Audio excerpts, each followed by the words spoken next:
நிகரற்ற அதியுடையவனுமாகிய ஆண்டவனின் திருநாமத்தால் ஆரம்பம் செய்கின்றேன். மதிப்பிற்குரிய கூட்டத்தின் தலைவர் அவர்களே, மரியாதைக்குரிய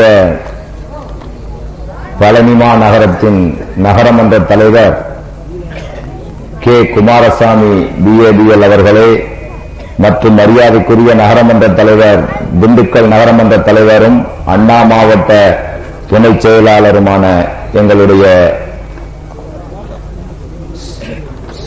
அப்துல் சமத் அவர்களே,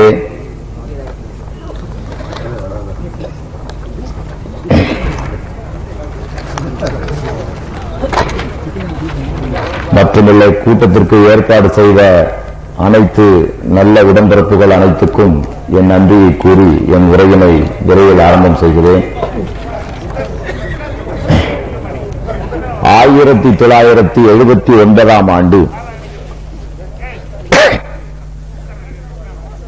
10 ஆண்டுகளுக்கு முன்னால் பனிவிழும் ஒரு இரவில் நான் எம்ஜிஆரோடு உறவை முறித்துக் கொண்டு பகையை வளர்த்துக் கொண்டு அரசியல் மேடையே என்னவென்று தெரியாமல் நான் இங்கு வந்தபோது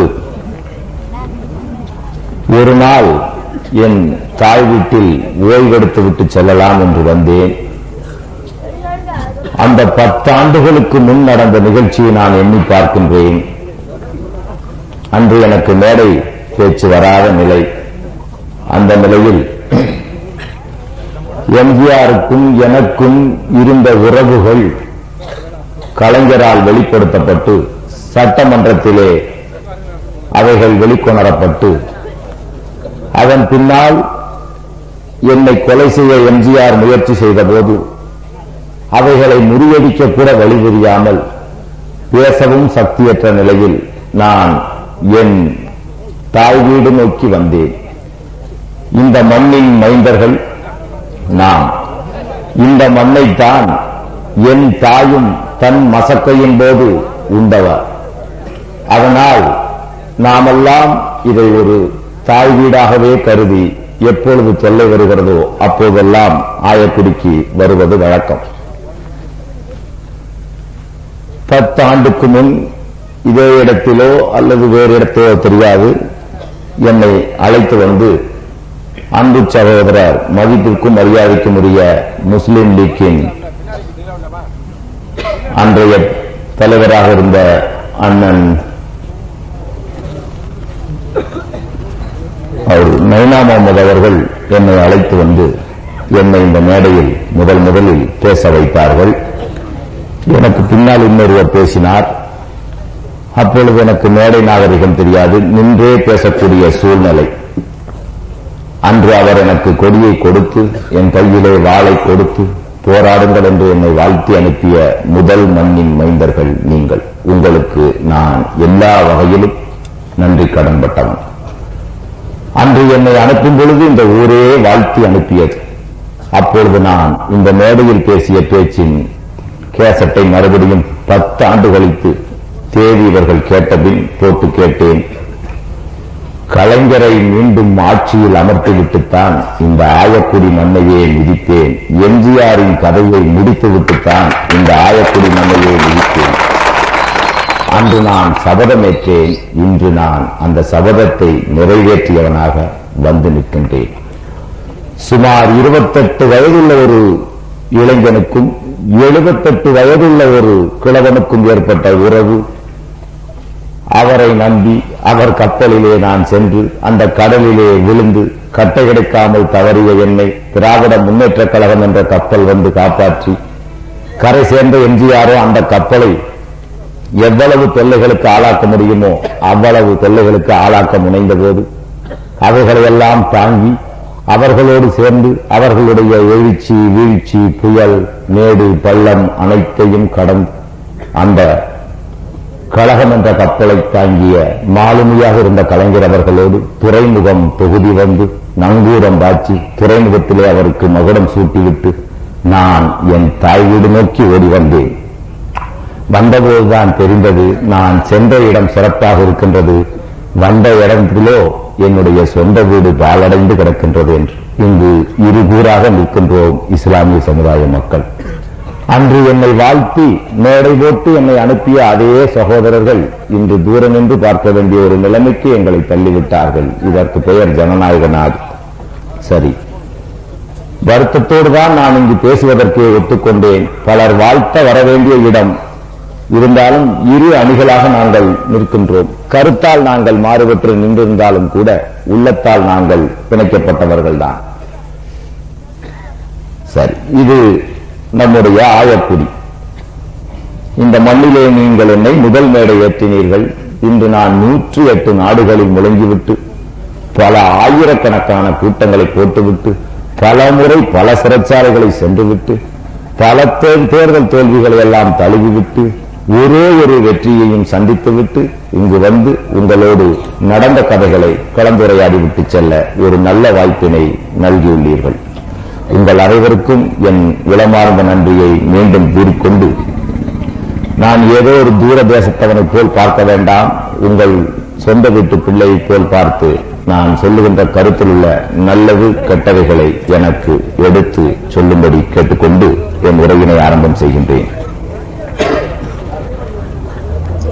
தேர்தல் நேரத்தில் இங்கு வர முடியாத சூழ்நிலை காரணம், எனக்கு தென்னார்காடு மாவட்டத்தையும் வடார்காடு மாவட்டத்தையும் வன்னியர்கள் உள்ள பகுதிகளை மட்டும் ஒதுக்கிவிட்டார்கள்.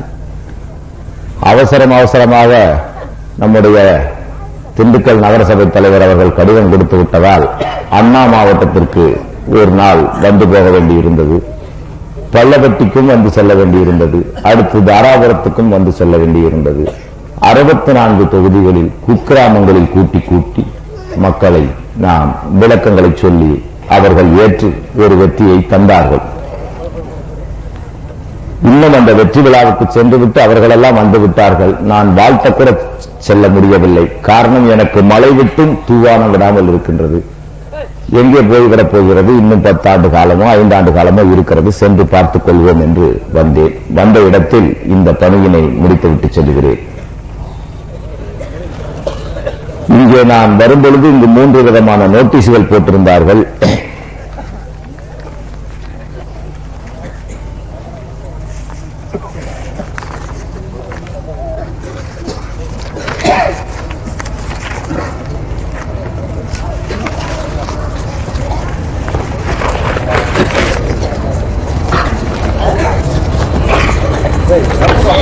ஒரு நோட்டீஸ், கலைஞரே இதுதான் நியாயமா, நாரே தக்பீர், அல்லாஹ் அக்பர், சிராஜுல் மில்லத் ஜிந்தாபாத், முஸ்லிம் லீக் ஜிந்தாபாத். முஸ்லிம்களின் உயிர் நண்பர் என்று சொல்லிக் கொள்ளும் கலைஞரே, இலங்கை விடுதலை புலிகள் தமிழை தாய்மொழியாய் கொண்ட முஸ்லிம்களை தாக்கி கடைகளை சூறையாடிய போது தமிழின தலைவரான நீங்கள் கண்டிக்க முன்வராதது ஏன்? ஷாபானு வழக்கில் சுப்ரீம் கோர்ட் முஸ்லிம்களின் உயிரினும் மேலான ஷரியத்தில் கை வைத்த போது முஸ்லிம்களின் கோரிக்கையை ஏற்று பாரத பிரதமர் பாராளுமன்றத்தில் ஷரியத் பாதுகாப்பு சட்டம் கொண்டு வந்த நேரத்தில் அதை ஆதரித்து உங்கள் எம்பிக்கள் ஓட்டு அளிக்காதது ஏன்?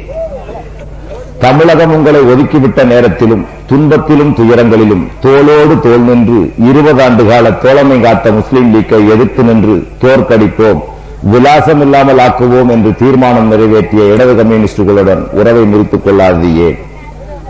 இப்படி சில கேள்விகள். மாலத்தீவு என்ற முஸ்லிம் நாட்டின் மீது கூலிப்படைகள் தாக்குதல் நடத்தி கைப்பற்றிக் கொண்டபோது பாரத பிரதமர் விரைந்து இந்திய படைகளை அனுப்பி தாக்குதலை முறியடித்து நாட்டை கைப்பற்றிய நேரத்தில் எல்லா கட்சிகளும் பாராட்டியிருக்க உங்கள் எம்பி மட்டும் கண்டித்தது ஏன்?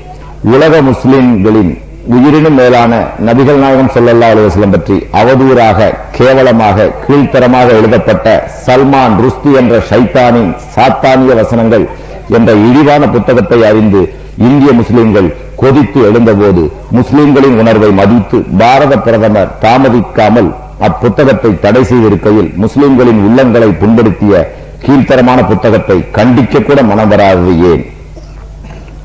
அப்புறம் கம்யூனிஸ்டுகளை பற்றி மீது இப்படி போட்டு இதுதான் நியாயமா என்று கேட்டிருக்கிறார்கள். ஒரு நோட்டீஸ், இது கை சின்னம் போட்டிருக்கிறது. அடுத்த ஒரு நோட்டீஸ் எல்லாம் ஒரே பிரஸ்ல அடிச்சிருக்காங்க. வள்ளுவர் பிரஸ் பழனி, வள்ளுவர் அச்சகம் பழனி, மொத்தத்தில் இவங்க அடிச்சுக்கிட்டதுல பிரசுக்காரங்களுக்கு தான் லாபம். நாரே தக்பீர், அல்லாஹ் அக்பர், வாழ்க தமிழ், வெல்க திமுக. கண்ணியமிக்க இஸ்லாத்திற்கு காங்கிரஸ் செய்த துரோகம் பாரீர், சிந்திப்பீர், வாக்களிப்பீர். 1. காந்தியார் சுடப்பட்ட போது இஸ்லாமியர்கள் தான் காரணம் என வகுப்பு கலவரத்தை இந்தியா முழுவதும் பரப்பியவர்கள் இந்திரா காங்கிரஸ்காரர்கள்.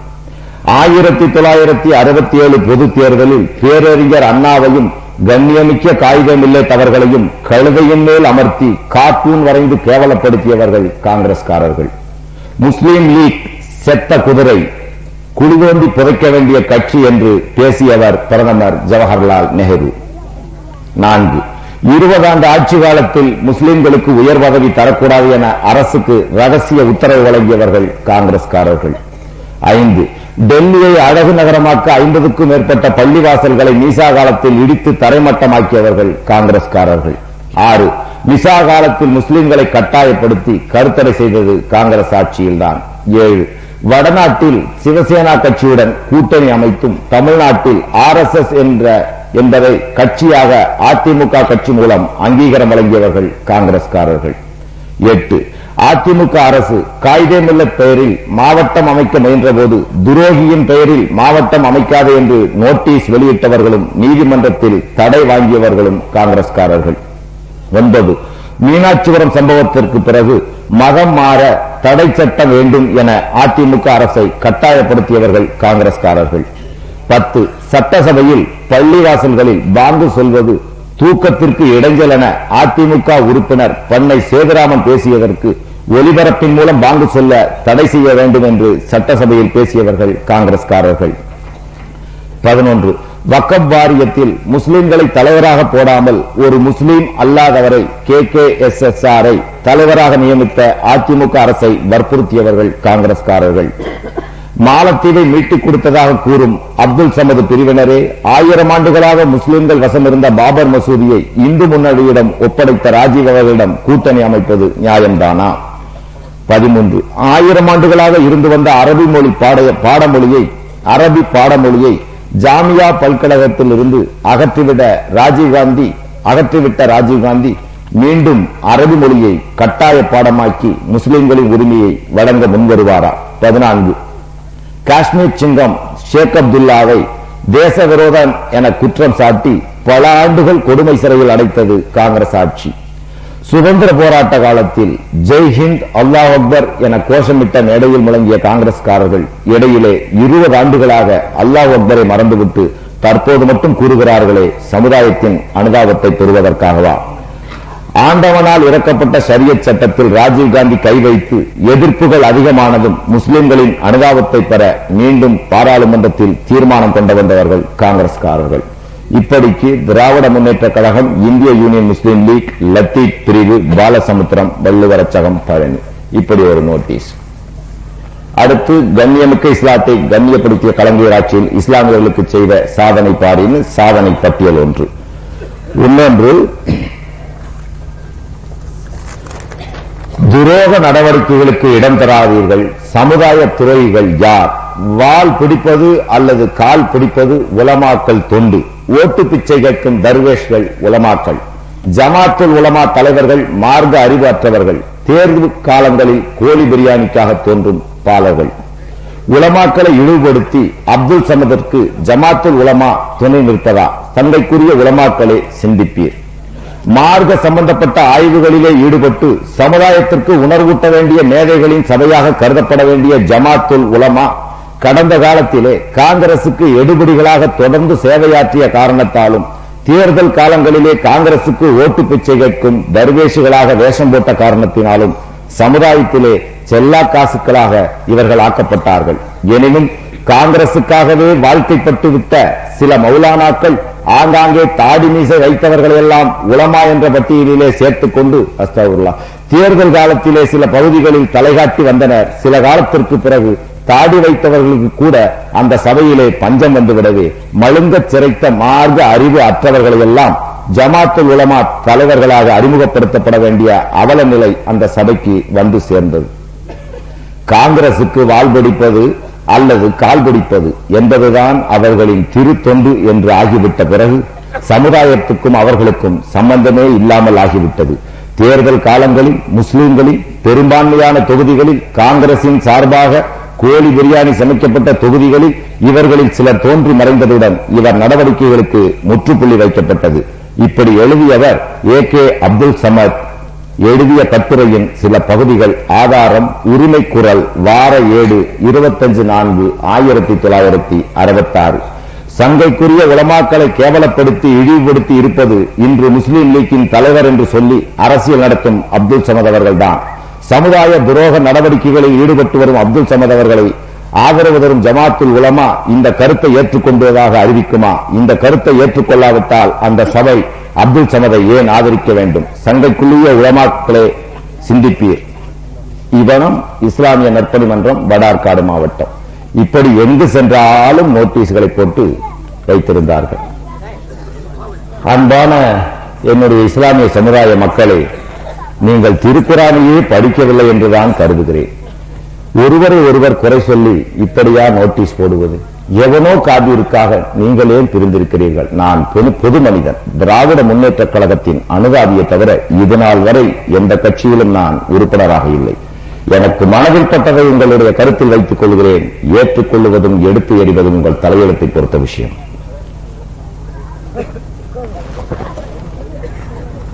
அல்லாஹ் குர்ஆனிலே சொல்லுகிறான், blaming your brethren, eating your dead brethren flesh.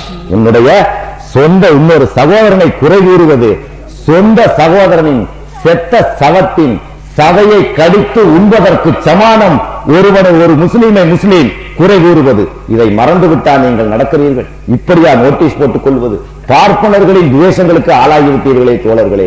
ஒன்றாக இருந்து ஒரே மறை, ஒரே நெறி, ஒரே இறை, ஒரே கொடி என்று இருந்த நாம் இன்று எவ்வளவு கேவலமான நோட்டீஸ்களை எல்லாம் போட்டு ஒருத்தரை ஒருத்தர் வாந்தி பண்ணிட்டு இருக்கிறீங்களே.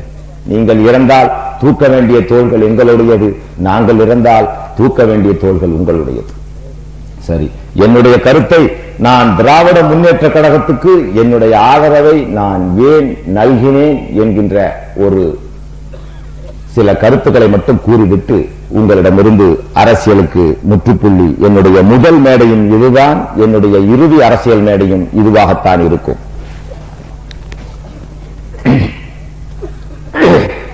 ஆனாலும் ஸ்பெயினை 7ஆம் நூற்றாண்டிலிருந்து 14வது நூற்றாண்டு வரை ஹஜ்ரத் உமர் பின் கத்தாப் அவர்களுடைய காலத்திலே ஸ்பெயின் தேசத்தை கைப்பற்றிய நாம் கிபி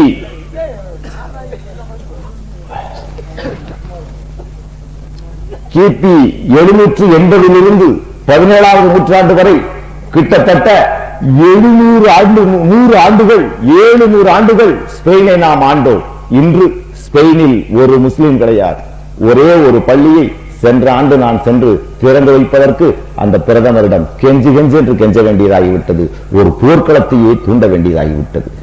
7ஆம் நூற்றாண்டிலிருந்து 17ஆம் நூற்றாண்டு இறுதி வரை துருக்கி தேசத்திலே முஸ்லாமியர்கள் ஆட்சி, இந்தியாவிலே முகலாயர்களுடைய ஆட்சி, அராபியாவிலே அரேபியர்களுடைய ஆட்சி, ஒத்தமன்களுடைய ஆட்சி, மொராக்காவிலே இஸ்லாமிய ஆட்சி, எங்கு நோக்கினும் இஸ்லாமிய ஆட்சி இருந்த காலத்தில் நாம் ஸ்பெயினை இழந்ததற்கு காரணமே யூதர்களின் சதி வேலை. அதே யூத சதியைத்தான் இன்று 800 ஆண்டு காலம் ஆண்டும் நாம் மைனாரிட்டிகளாய் இன்று இந்தியாவின் நாம் இருகூறாக பிளந்து விட்டோம். ஒற்றுமையின் நினைவு சின்னமாக வாழ்ந்த நம்மை இருகூறாக பிளந்து விட்டார்கள் இந்த காங்கிரஸ்காரர்களின் சதி புத்தியார். என்னை பொறுத்த மட்டும் ஒன்றே ஒன்று, ஒற்றுமையில் நினைவு சின்னமாக வாழ்ந்த இஸ்லாமிய சமுதாயத்தை பிளந்த ராஜீவ் காந்திக்கும் அலெக்சாண்டருக்கும் பாடம் புகட்டவே, மூப்பனாருக்கும் பாடம் புகட்டவே நான் திராவிட முன்னேற்ற கழகத்துக்கு தீவிரமான ஆதரவை நல்கினேன். அதே நிலையைத்தான் இறுதி வரை கொள்வேன். இது நாள் வரை வெள்ளைக்காரன் கூட செய்யாத சதியினை முதல் முறையாக செய்த ராஜீவ் காந்தி, என் பிணம் இருக்கும் வரை, உன் உயிர் இருக்கும் வரை, என் உயிர் இருக்கும் வரை உங்களுக்கும் எங்களுக்கும் பகைதான். எங்கள் ஊர் என்னோடு நிற்கிறதோ இல்லையோ அதை பற்றி நான் கவலைப்படவில்லை. 30 லட்சம் தொண்டர்களை கொண்ட எம்ஜிஆரையே கால் செருப்பாக மதித்து கருதி அவனை எதிர்த்து வென்றவன் நான். என்னை பொறுத்த மட்டும் காங்கிரஸ்காரர்களுக்கும் எனக்கும் இனி தனிப்பட்ட இயக்க ரீதியானவோ ஒன்று, நீங்கள் இந்த நாட்டில் வாழ வேண்டும் அல்லது இந்த நாட்டை நாங்கள் ஆள வேண்டும். இந்த 2 முடிவை எடுக்க இளைஞர்களை தயார் செய்து கொண்டே வருகிறேன். அதற்காக ஆயுதம் தாங்கி ஒரு போராட்டத்தையே நடத்த வேண்டும் என்றால் அந்த பயிற்சிக்காக இந்த ஆட்களை இறக்க தயங்கிட மாட்டேன் என்பதையும் மத்திய அரசின் கவனத்திற்கு நாங்கள் கொண்டு வந்து விடுகிறோம். உங்களுடைய அரசியல் ஆதாயங்களை எங்களுடைய சமூக அந்தஸ்துக்கு அப்பால் வைத்துக்கொள். நாங்கள் அப்பாவி மக்கள். இந்தியாவில் 800 ஆண்டும் இன்னும் நாங்கள் சிறுபான்மையினராகத்தான் இருக்கின்றோம். ஆனால் நாடோடிகள், வந்தேரிகள், இந்த நாட்டுக்கே சொந்தமில்லாத ஆரியர்கள் நீங்கள் எங்களை பிளந்து விட்டீர்கள். இந்த மண்ணின் மைந்தர்களை எங்களையும் பார்த்து சற்று முன்பு பேசிய நகரசபை தலைவர் கூட இஸ்லாமிய சகோதரர்களே அப்படி அழைக்கும் போதே அந்த அழைப்பின் ஆழத்தில் நாங்கள் ஏதோ எந்த தேசத்துக்கோ சொந்தமானவர்கள் போல் இருக்கிறது. அண்ணே தெரிஞ்சுக்கங்க, நாங்கள் இந்த மண்ணின் மைந்தர்கள். நாங்கள் இனத்தால் திராவிடர்கள், மொழியால் தமிழர்கள், தேசத்தால் இந்தியர்கள், மதத்தால் முஸ்லிம்கள். எங்க இந்த ஆரியப்பைய சூத்திரன் சொன்னதுனாலதான் நாங்களும் இந்த 7வது 8வது வார்டு தீண்டத்தகாதவனாக்கப்பட்டதும். எங்களுக்கு ஒரு சமத்துவம் தேவைப்பட்டது, சகோதரத்துவம் தேவைப்பட்டது. நாங்கள் இறக்குமதி செய்த மார்க்கம் தான் இஸ்லாமே தவிர நாங்களே வேறு அரபியர்களா. நீயோ இந்த மண்ணுக்கே சொந்தமில்லாத வந்தேரி நாடோடி மத்திய வரை கடலில் இருந்து வந்து இங்கு ஒரு இடத்தை ஆக்கிரமித்துக் கொண்ட ஒரு அக்ரேட்டர், ஒரு வந்தேரினி, ஒரு ஆக்கிரமிப்பாளர். நீ எங்களை பிளந்து விட்டாய்.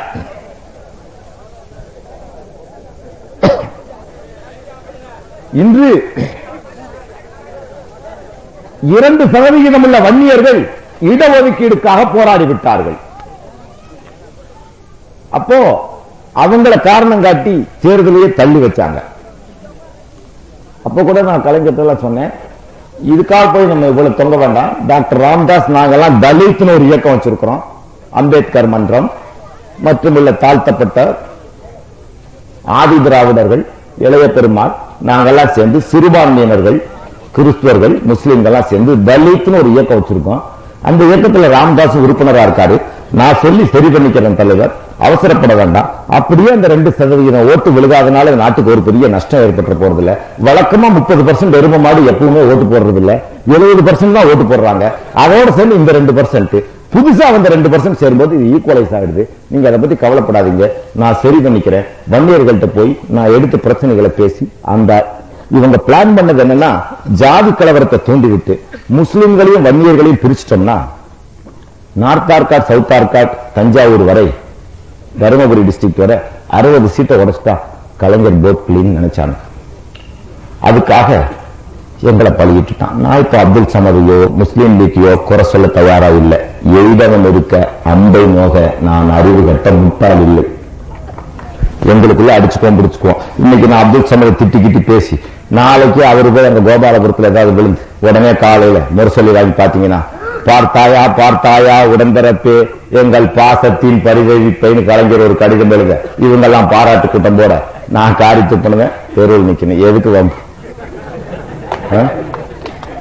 50 ஆண்டு கால அரசியல் பிணைப்பு அது இதுந்தாரு. உடனே அவர் வசனம் எழுதின இதே மேடையில இதே இடத்துல இவனுங்களே கூட்டு வந்து மாலையை போடுவானுங்க. கடைசியில திட்டினது பேச்சு தான் மிஞ்சம். அதனால அரசியல்ல நிரந்தர பகைவனும் கிடையாது, நிரந்தர நண்பனும் இல்லை. அது அரசியல்வாதி, நான் தேசியவாதி. பகையை பகையாகவே கருதுபவர்.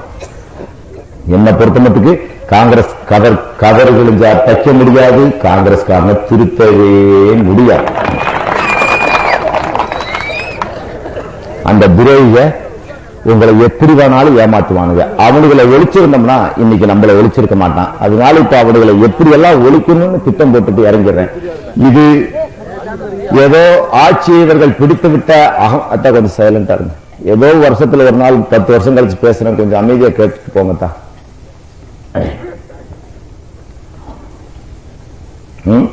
2% உள்ள வன்னியர்கள் போராடிவிட்டார்கள்.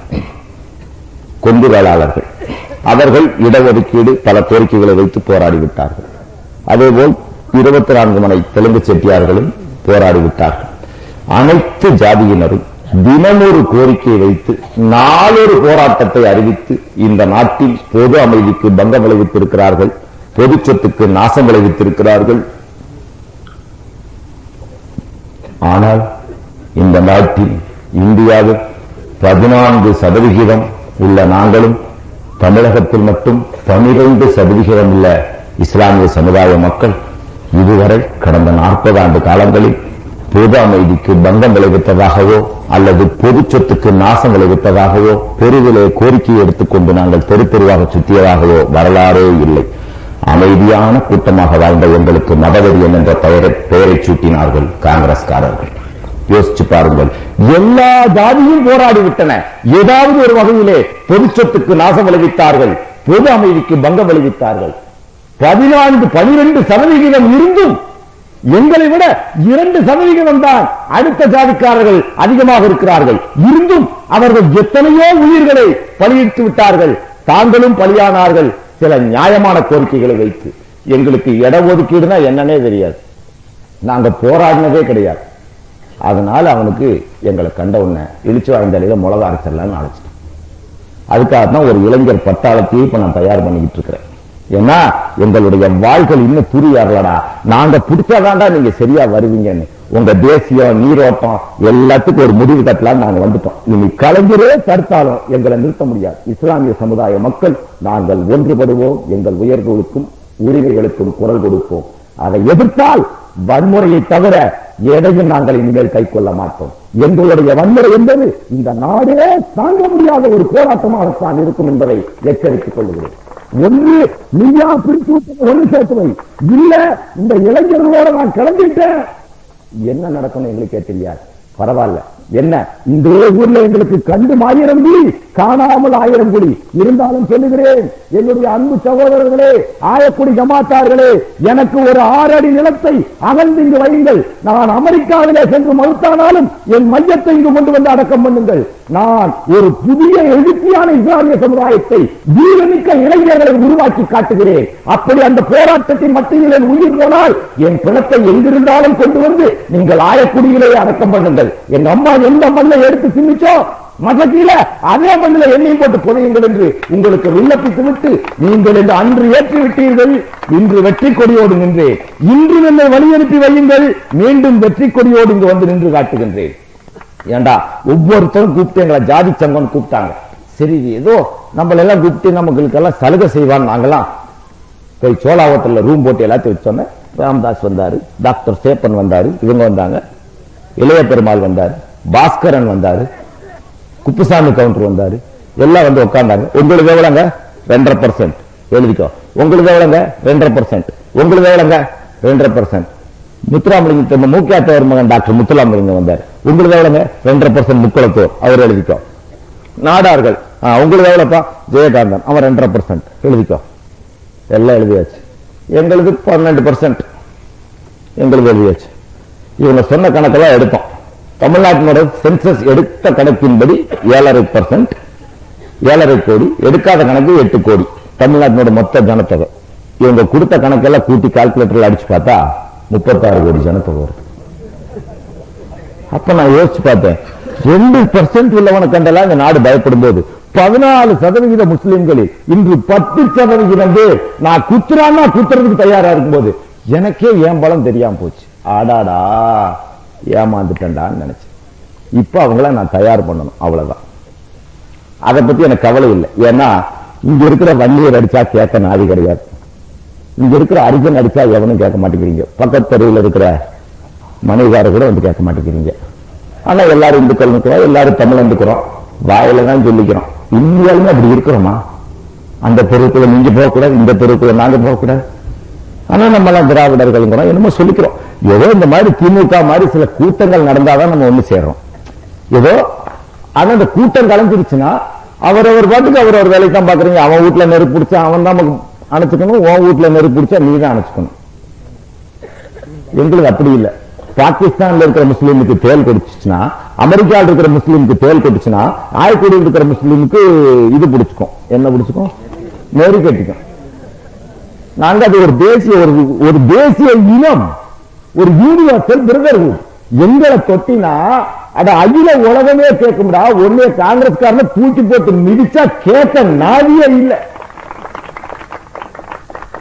எங்களை பொறுத்த மட்டும் பிரதம மந்திரியா எவன் வர்றாங்கிறத பத்தி கவலை கிடையாது. சீஃப் மினிஸ்டரா யார் வர்றாங்கிறது தான் ப்ராப்ளம். ஏன்னா எம்ஜிஆர் இருந்தான். நான் அப்பவே சொன்னேன், காலை மேகமும் கழுதை வேகமும் வாழை ஞானமும் ஒரு வழி செல்லாது. எப்படி?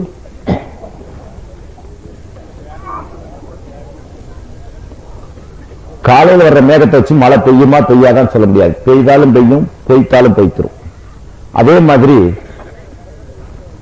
காலை மேகம் கழுதையோட வேகம். இந்த கழுதை பாருங்க, திடீர்னு கத்தும். 1000 கிலோமீட்டர்ல போற மாதிரி தெரியும் உங்களுக்கு. ஆனா ரைட் அடிக்கிறா லெப்ட் அடிக்கிறா யாரும் கெஸ் பண்ண முடியாது. பட்டக்குன்னு திரும்பிடும், இல்லைன்னா ரிவர்ஸ்ல வந்தாலும் வந்து கழுதையோட வேகத்தை மாத்திரம் கணிக்கவே முடியாது. நான் இந்த மேடை சரியா போட்டிருக்கானா நேற்று செக் பண்ண வந்த போது கூட ஒரு கழுதை ஓடிச்சு. காமிச்சனா இவங்க பந்தயம் கட்டி நின்னானுங்க, இப்படி பூந்துருச்சு. அது மாதிரி தொப்பி ஒரு கழுதை வேகம். அவன் எந்த பக்கம் ஜாயிரான்னு எவனும் கெஸ் பண்ண முடியாது. அதுக்காக செத்து போனவனை பேசக்கூடாதுதான். அண்ணாதுரை கூட தான் இறந்து போயிட்டாரு, பேசாம இருக்கீங்களா? ஹிட்லர் போய் இறந்து போயிட்டாரு, பேசாம இருக்கீங்களா? இருந்தவன் இறந்தவன் எவனா இருந்தாலும் வரலாறுன்னு வந்துருச்சுன்னா அந்த கதையை சொல்லித்தான் தீரணும். அவன் ஒரு கழுத வேகம் மாதிரி காலையில மொராஜிமா, சாயங்காலம் இந்திரா காந்திமா, அதுக்கப்புறம் சரண் சிங்கமா எல்லாத்தையும் உளருவான். அவன் எதோ வேணா உலகம் தெளிச்சு அவன் போனான். அவன் ஒரு கழுத வேகம் மாதிரி. வாழ ஞானம் வாலிப பருவத்துல வர்ற ஞானம், அது ஒரு வழியில போகாது. ஜெயலலிதா மாதிரி ஒரு நாளைக்கு சேர்ந்துக்கிறா, ஒரு நாளைக்கு பிரிஞ்சுக்கிறா, அடிச்சு கிளப்பிக்கிட்டு கூட்டிக்கிட்டு வந்தவளா, கூட வந்தவளா, தெரிச்சண்டை. நாங்க இந்த புயல் எல்லாம் சிக்காம ஒரு தலைவன் கூட அவர் சொன்ன ஆணையை கட்டுப்பட்டு நின்னோம். இதுவரைக்கும் எங்க இஸ்லாமிய சமுதாயத்தை பத்தி இழிவாவோ தரக்குறைவாவோ கலைஞரோ கழக உடன்பரப்புகளோ பேசியதாக தயவு செய்து யாராவது இருந்தா எந்த ஆதாரம் காட்டுங்க. இதே மேடையில நான் இறங்கி உங்க கொடியை பிடிச்சிட்டு இறங்கிறேன். அப்படி இல்லை. எங்கேயோ அஸ்ஸாம் முதல்வர் மெஹந்தாவோட சேர்ந்தாரு, அதனால எதுக்குறோம். குட். அஸ்ஸாம் முதல்வர் முஸ்லிம்களின் எதிரி, அதனால் அவரோடு கலைஞர் இணைந்தார், எதுக்குறோம். ரைட். ஒரு சின்ன பாயிண்ட். பாபர் பள்ளி என்ற ஒரு பள்ளி உத்தரப்பிரதேசத்தில் உள்ள ஃபைசாபாத் மாவட்டத்தில் இருக்கின்றது. அந்த மாவட்டத்தில் நான் சென்று அந்த கமிட்டியின் உறுப்பினராக சென்றேன். மத்திய அரசு என்னை நியமனம் செய்தது. நியமனம் செய்த போது அந்த நியமன பட்டத்தை பெறும்பொழுது நான் சொன்னேன், மத்திய அரசின் உத்தரவில் நான் என்ன சொன்னேன், நான் போய் எதையும் புலனாய்வு துறையினரை வச்சு சொல்றதை மாத்திரம் கேட்க மாட்டேன். அதே நேரம் பல பேர் செத்துட்டு இருக்கோம். அதை போய் எடுத்து அந்த பெஸ்டிசைட்ல மூக்கில் பட்டுச்சுன்னா மயக்கம் வந்துருக்கு. அப்புறம் அதை எடுத்துட்டு கெமிக்கல் அனாலிசிஸ் லேபரேட்டரியில கொண்டு கொடுத்து இதுக்கு ஒரு கவுண்டர் மெடிசன் கொடுறான்னு சொல்லி அதை வாங்கி கட்டிக்கிட்டு உள்ள போய் அப்புறம் நாங்க மைக்ரோ பிலிம் எல்லாம் வச்சு போட்டோ எடுத்து அந்த கெஜெட்டை வாங்கி பார்த்தா அந்த கெஜெட்ல உண்மையான தகவல் இருக்கு. அந்த இடத்துக்கு பேரு அயோத்தி. இன்னைக்கு தான் அயோத்திங்கிறான். ராமாயணத்துல வர்ற வால்மீகி சொல்ற அந்த அயோத்தி இருக்கு, அது சரையூ நதி மேற்கிலிருந்து கிழக்கு நோக்கி பாயும் பொழுது வடகரையில் உள்ளது. அப்படி பார்த்தா அது இப்ப உள்ள நேபாளத்துக்கு அருகில் ஒரு 15 கிலோமீட்டருக்குள்ளதான் இருக்கு. இந்த நதி இருக்க முடியாது. ஏன்னா இங்க கிழக்கிலிருந்து வடக்கு நோக்கி பாயுது, மேற்கு நோக்கி பாயுது. அது மேற்கிலிருந்து கிழக்கு. ஒரு நதியின் போக்கு மாறலாம், திசை மாற முடியாது. அப்படியே மாறி இருந்தாலும் கரை மாற முடியாது. சரி, அது ஜியோகிராபிக்கல் பாயிண்ட், பூலோக ரீதியான பல விஷயங்கள். அங்கு ஜெயின கோயில்கள் இருந்த ஆதாரங்களை எல்லாம் திரட்டி பார்த்தோம். 1857 வரை அது முஸ்லிம்களின் பள்ளியாகவும் இந்துக்களின் கோயிலாகவும் அந்த பக்கமும் இந்த பக்கமும் ஒரு செவர் எழுப்பி தொழுதுட்டு இருந்தாங்க. அவங்க வணங்கிட்டு இருந்தாங்க. இடையில 1857 ஒரு இனக்கலவரம் வருது. அந்த இனக்கலவரத்தின் போது 2 பேருக்கு மனப்பாடு ஏற்பட இடையில் ஒரு சுற்றுச்சேவர் ஏற்பட்டு முஸ்லிம்களின் பள்ளிவாசலுக்குள் இந்துக்களின் பள்ளி, ஹிந்து ஒரு வார்த்தை கிடையாது, திராவிட இனம். இந்த 200 வருஷத்துக்குள்ள இந்த பாப்பானுங்க கதை கட்டி விட்டானுங்க. வேத இதிகாசத்திலேயோ ரிக் யஜூர் சோம அகர்வனாவிலேயோ ஹிந்துங்கிற வார்த்தையே கிடையாது. இருந்ததுன்னு சொன்னீங்கன்னா 10 லட்சம் ரூபாய் தர்றேன்னு அனௌன்ஸ் பண்ணியாச்சு. யாரும் காட்ட முடியாது. இவனுக்கு தான் நம்மளை எல்லாம் போட்டு குழப்பறதுக்கு இந்து முஸ்லீம் கலவரம் நாசமா போட்டோம். அத ஒரு செவர் எழுப்பினானுங்க. செவர் எழுப்பி ஒரு அந்த செவத்துக்கு அந்த பக்கம் ஒரு சபுத்திராங்கிற பின்ன போட்டு அந்த பின்னையில பூஜைகள் செய்ய ஏற்பாடானது. 1883 சில மத வெறியர்கள் பிராமணர்கள் சிலரால் தூண்டப்பட்டு அங்கிருந்த வெளிப்பின்னையில் ஒரு கோவில் கட்ட ஏற்பாடானது. ஆனால் அவர்களுக்கு அப்படி கட்ட உரிமை இல்லை என்று ஜனவரி 19ஆம் தேதி டெப்டி கமிஷனர் தடை விதிக்கிறார். இந்த தடையை எதிர்த்து ரகுதீர் தாஸ் என்பவர் ஃபைசாபாத்தில் உள்ள சிவில் நீதிமன்றத்தில் ஒரு சூட்டு தொடர்றார். அன்றைய சிவில் ஜட்ஜ், அவர் பெயர் பண்டிட் ஹரிகிருஷ்ணன் முன் இவ்வழக்கு நடைபெற்றது. அவ்வழக்கில் மனுதாரர் 17x21 அடிக்கு கோவில் கட்ட அனுமதி கோரியிருந்தார். ஆனால் தஸ்தாவேஜுகள் போலியா இருந்ததால் மேற்படி வழக்கு தள்ளுபடி செய்யப்பட்டது. எனவே மனுதார் ஃபைசாபாத் மாவட்ட நீதிபதி டிஸ்ட்ரிக்ட் ஜட்ஜ் முன் செகண்ட் அப்பீல் மேல்முறையீடு செய்தார். அப்பீலை விசாரித்த டிஸ்ட்ரிக்ட் ஜட்ஜ் பெயர் கலோனல் ஜே.ஏ. சேம்பியர். அவர் ஸ்பாட் இன்ஸ்பெக்ஷன் நேரடி விஜயம் செய்து தஸ்தாவேஜுகளை சரிபார்த்து மார்ச் மாதம் 17ஆம் தேதி 1886ஆம் ஆண்டு 17ஆம் தேதி மேல்முறையீட்டை போர்ஜரி டாக்குமெண்ட் கொடுத்தாங்கன்னு சொல்லி தள்ளுபடி பண்ணிட்டார். அதுக்கப்புறம் மே 25ஆம் தேதி 1986ஆம் ஆண்டு செகண்ட் அப்பீலை ஜுடிஷியல் ஆணையர் கமிஷனர் ஓக் நகரில் உள்ள W. யங் என்பவரிடம் சமர்ப்பித்தனர். அவரும் முகாந்திரமின்மையை பிரிமாபேசி இல்லைன்னு சொல்லி அதை அப்பீல தள்ளுபடி செஞ்சார்.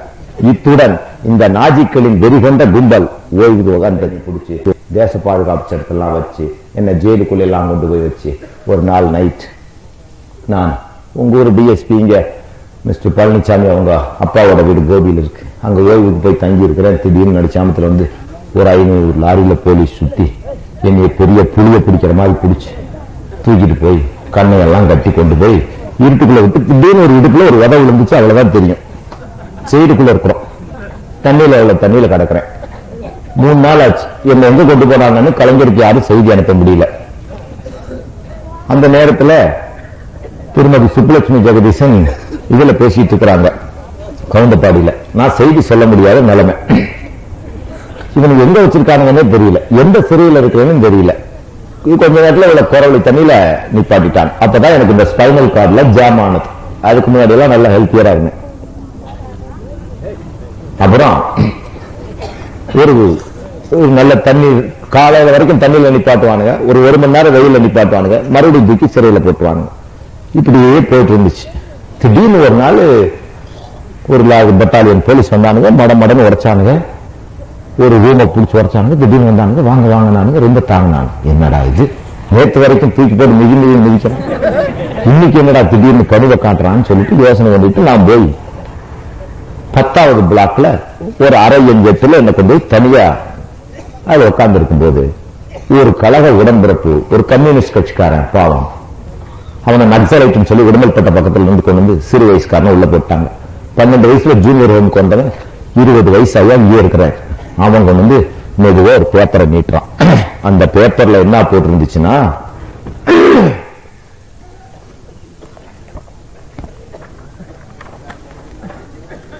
அந்த பேப்பர் பழனி பாபா உயிருக்கு ஆபத்து என்றால் பழனி பாபா அதிமுகவின் அரசின் ஊழல்களை முறைகேடுகளை எதிர்த்து பேசிய குற்றத்திற்காக அண்மையில் கைது செய்யப்பட்டு பின்னர் பாதுகாப்பு சட்டப்பிரிவு என்று மாற்றப்பட்டு கோவை சிறையில் இருக்கிறார்.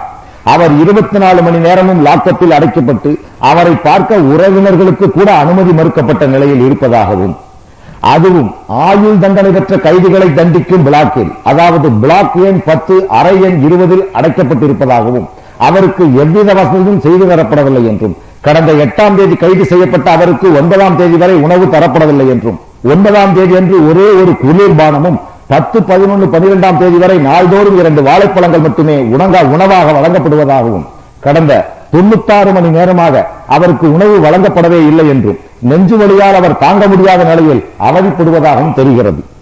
அரசின் அட்டூழியங்கள் எல்லை கடந்து இந்த அளவிற்கு நாளுக்கு நாள் அதிகரித்துக் கொண்டே போகிறது. பழனி பாபாவின் உயிருக்கு ஏதேனும் ஆகிவிட்டால் அதற்கு இந்த ஆட்சியாளர்கள் தான் பதில் சொல்ல வேண்டும். இப்படி எழுதுனது யார் தெரியுமா? யார் எழுதியிருப்பா? முரசொலி, தேதி 15/8/82. அன்னைக்கு எனக்கு எந்த சமுதாய தலைவனும் குரல் கொடுக்கல. என் பிணம் தான் இந்த ஊருக்கு திரும்பி வந்திருக்கும். இந்த படிச்சு பாருங்க. இது முரசொலியில வெளியே வந்தவனதான் இவனுக்கு படப்படன்னு வந்து ஜெயில இருந்து உடச்சு நீ கொண்டு வந்து, இது ஏதாவது ஆயிடுச்சுன்னா நம்மளை மாட்டி விட்டுருவார் கலைஞர்னு. அன்னைக்கு முரசொலியில கலைஞர் எழுதின ஒரு சின்ன துண்டு விஷயம் உடனே எம்ஜிஆர் மிரட்டி போடுச்சு. சுப்ரீம் கோர்ட்டுக்கு இது உடனே கட்டாய் போயிடுச்சு. சுப்ரீம் கோர்ட் ஜட்ஜ் ஆர்டர் போட்டார். உடனே என்னை கொண்டு வந்து வாவு சிதம்பரம் பிள்ளை வாவுசி இருந்த சிறையை கடந்த 40 ஆண்டு காலமாக பூட்டி வைத்திருந்தார்கள். அதை உடைச்சு என்ன உள்ள வச்சுட்டான், வசதி பண்ணி கொடுத்தான். எனக்கு உடனே ஃபர்ஸ்ட் கிளாஸ் எல்லாம் கிடைச்சிருச்சு. அப்புறம் கைதிகளோட எல்லாம் பேசி பார்த்தோம்னா, ஓஹோ ஜெயில்னா என்ன ஏதுன்னு நான் கத்துக்கிட்டேன். அடடா சுகமே இங்கதாண்டா இருக்குன்னு கண்டுக்கிட்டேன். அதுக்கப்புறம் நான் உள்ள போறதுக்கு தயங்குறதே கிடையாது. பாருங்க, இதெல்லாம் நான் போய் வாங்கிட்டு வந்து பெயில் ஆர்டர் ஒரு வருஷத்துல மாசத்துக்கு ஒருக்கா மாமியார் வீட்டுக்கு போன மாதிரி போயிட்டு வந்தது. இப்ப சிறைவாசிகள் நல சங்க தலைவர், நான் பிரிசன் வெல்ஃபேர் போர்டுனோட தலைவர். இப்ப கடந்த 2 வருஷமா இனி உங்களை எல்லாம் அடிக்க மாட்டாங்க, எதைக்க மாட்டாங்க. ஜெயில 800 கிராம் அரிசி இருக்கும், வெல் பாலிஷ்ட் ரைஸ் இருக்கும், நான் பொல்யூட்டட் வாட்டர் இருக்கும். நம்ம நகரசபை தலைவர்கள் எல்லாம் கூட சேர்ந்து அப்படி கொடுக்க முடியாது தண்ணி. இவங்க கூட தண்ணி டிமாண்ட்னா ஒண்ணும் பண்ண முடியாது. அங்க எவனுக்கு தண்ணி இல்லைன்னா ஜெயிலுக்கு வந்துடும். ஒரு ஆளுக்கு 2 லிட்டர் தண்ணி. அதனால நான் பார்த்தேன், ஜெயிலே சுதந்திரமா இருப்போம். கிருஷ்ண பரமாத்மாவே அங்கதானே போறான். எம்ஜிஆர் தீட்டு கால்படாத இடமும் பொம்பளை தீட்டுப்படாத இடமும் சிறைச்சாலதான். அதனால புனிதமான இடம் விடுறான்னு அங்க எல்லாம் கத்துக்கிட்டேன். அப்புறம் வெளியே வந்தேன். அடே தொப்பி பயில எங்கடா இவனா நானான்னு பாத்திரலான்னு ஒரு முடிவு எடுத்தேன். அடிச்ச ஒரு ரூட்டை போட்டு கரெக்டா கலைஞரனை கோஆபரேட் பண்ணிக்கிட்டே வந்தார். கண்டபடி எம்ஜிஆர் பிடிச்சி பேசினேன். உயர் நீதிமன்றத்தில் எம்ஜிஆர் என்ன சொன்னா, இவன் உயிருக்கு நான் ஆபத்து விளைவிக்குதுன்னா உயர் நீதிமன்றம் சொல்லிடுச்சு, எம்ஜிஆர் பேசுறது அரசாங்கத்தை பேசுறதா ஆகாது, எம்ஜிஆர் அரசாங்கம் என்பதை ஏற்றுக்கொள்ள முடியாது. சென்னை உயர் நீதிமன்றம் தீர்ப்பு பாருங்க. இதையும் முரசொலிதான் வெளிப்பு. எம்ஜிஆர் வீட்டு கட்டிய ஆற்காட்டு முதலி தெருவிலேயே மேடை போட்டு கேள்ட்டு பய மல்ட்டு பய அந்த பய இந்த பயனை பிடிச்சி செகுட்டு மேனிக்கு வைய ஆரம்பிச்சு.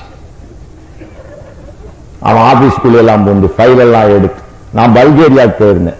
அங்க ஒரு ஹோட்டல்ல தங்கியிருந்தேன். வெளியே போயிட்டு ரஷ்யாவில் வெளியே போயிட்டு வந்தேன். அங்க வந்து 52% முஸ்லீம்கள் இருக்காங்க பிரச்சாரத்துக்கு. வந்த உடனே இந்த சுப்பிரமணியன் ஒருத்தன் அங்க வந்து தங்கியிருக்கேன். அதே நினைச்சு அவனுக்கு வந்த டெலக்ஸ் எங்க கையில் கொடுத்துட்டாங்க. நான் வாங்கி பாக்குறேன், அது கூட அந்த பால்டிகா மாடல் கப்பல் டெலக்ஸ். அதெல்லாம் ஒடுத்து பார்த்து அப்பதான் நான் கலைஞர்கிட்ட கொடுத்து அதைத்தான் வெளியே வந்துச்சு. கப்பல் பேர ஊழல் அது இதுன்னு. ரஷ்யாக்காரிக்கு 2 இந்தியாக்காரனும் கண்டுபிடிக்க முடியாது. நம்மளுக்கு 2 சீனன் இருக்கனால 2 ஜப்பான்காரன் இருக்கனால கண்டுபிடிக்க முடியாது. இப்படி ஆக்சிடென்டா சில நிகழ்ச்சிகள் நடந்து போச்சு. அதுக்கப்புறம் எனக்கும் கலைஞருக்கும் அப்படியே உறவு வந்து வந்து வந்து நாங்க அண்டர் கிரவுண்ட்லயே போயிட்டு இருந்தோம். அப்புறம் எம்ஜிஆர் என்ன பண்ணா, தினம் ஒரு கேஸ போட்டான், தினம் இது பண்ண. இப்ப கூட பாஸ்போர்ட் பிடிங்கி வச்சுட்டாங்க போன மாசம். சரி, அப்ப கலைஞர் சொன்னாரு, பாபா சிலோன்ல முஸ்லீம்கள் நிறைய பேரை கொண்டுட்டு இருக்கான், நீ எப்படியாவது சிலோனுக்கு போயிட்டு வானாரு. சரின்னு சொல்லிட்டு நானு ஜெயவர்த்தனா போன்ல கூப்பிட்டு எனக்கு ஒரு அழைப்பு கொடுக்க சொன்னேன். ஜெயவர்த்தனா எனக்கு ஒரு அழைப்பு கொடுத்தார். அந்த அழைப்பை ஏற்றுக்கிட்டு நான் போனேன்.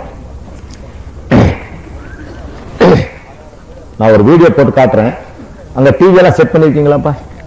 முஸ்லீம் பெண்ணை நம்ம இந்திய ராணுவத்துக்காரன். சரி, மெதுவா வர்றேன். பாரா டேய், ராஜீவ் காந்தி பொண்டாட்டிவே நான் அப்படி செய்யல, எங்க அப்பனுக்கு நான் பிறக்கல. நான் வரேன்.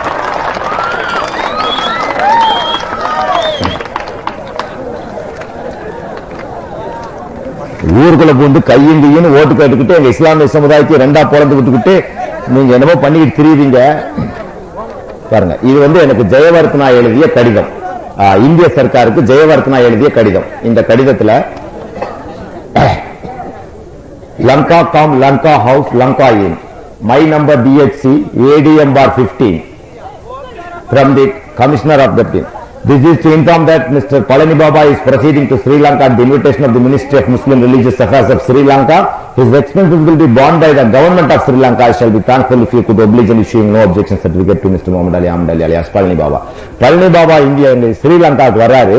அவருடைய செலவுகளை பூரா போயிட்டு செலவுகளை பூரா நான் ஸ்ரீலங்கா சர்க்காரை ஏத்துக்கிறேன் அப்படின்னு சொல்லிச்சு.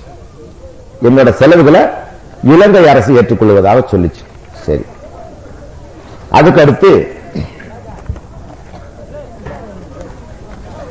சவுதி அரேபியா என்னோட செலவுகளை ஏத்துக்கிறேன்னு சொல்லி எனக்கு ஒரு இதை கொடுத்துச்சு.